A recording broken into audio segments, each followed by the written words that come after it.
Hi, my name is Scott Talcott. I'm a board member with Kickstand, and I'm talking today with Glen Eberly, who is the founder of Eberly Stock. And at this time, we get to talk about what we call the dollars, Glen, if you allow just a kind of a corny little headline here. And the dollars, what we mean by that is, people always ask us, oh, VCs, angel investors, but in truth, the reality tends to be much different for a startup company about where they go to get the money to start up, the capital to start their company. How did you do that? Well, I was in a very conservative time of my life when I started what's become the modern evolution of our company. And so my goal was to spend as little as possible and to make it look as fully featured as possible as I could early on. And the nice thing about the world we live in now is that if you have a unique idea, you can get free press just with press releases and with getting brand advocates out there. The internet is the best place for that. So we spent as little as possible initially. And for developing a true retail brand as we've done, I think we spent probably a record nothing. And then at some point, you need capital. We were fortunate enough to own our home, so we were able to put a home equity loan in place and buy product with that. But our strength was that we made the product pay for itself. So the first batch of backpacks made money, and they bought a bigger batch of backpacks. And within a period of a few years, the profits that we had pooled and put back into the company made the company self-sustaining.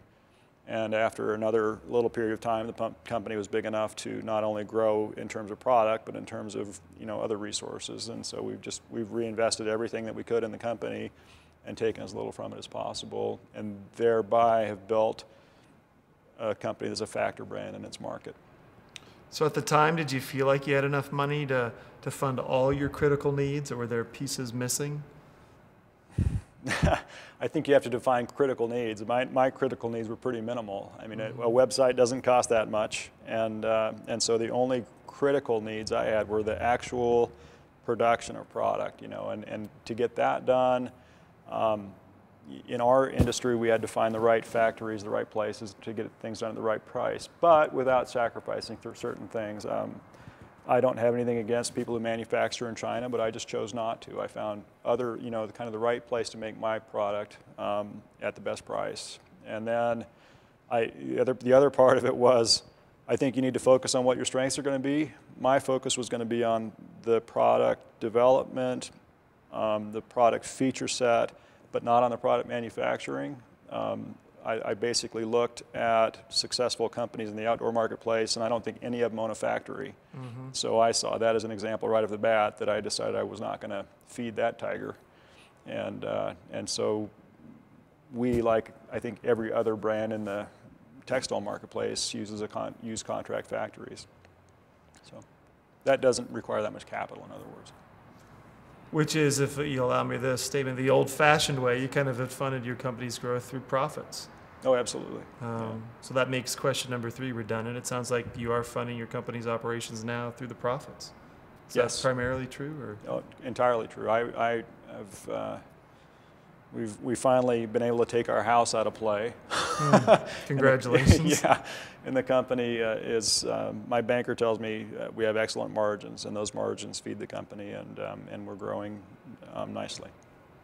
So now, once again, imagine we've got somebody here who wants to start their own company, and they're saying, oh, I've got to do this, I got to have this money. I mean, what advice do you have about finding the money you need to start and grow your company?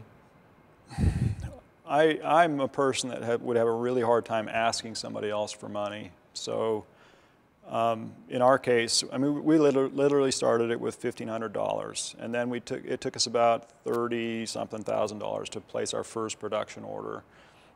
That amount of money should be accessible to most people, in some fashion, even if you have to borrow it so you can pay it back within a year or two from somebody. That would be my choice, rather than putting myself at the mercy of. Well, I think it's hard to get money from banks right now if you're in that, if you don't have any money to start with. So I think in our case we were just extremely conservative in the kinds of choices that we made, and we shopped with what we had, or what we chose to allocate to it, which was not very much, and that would, I think, be my advice is, you can't be in a hurry unless, there are other companies that went out and got a lot of money and, through advertising made themselves a brand faster than we did, which is an option, but they also don't own all their companies. Mm-hmm.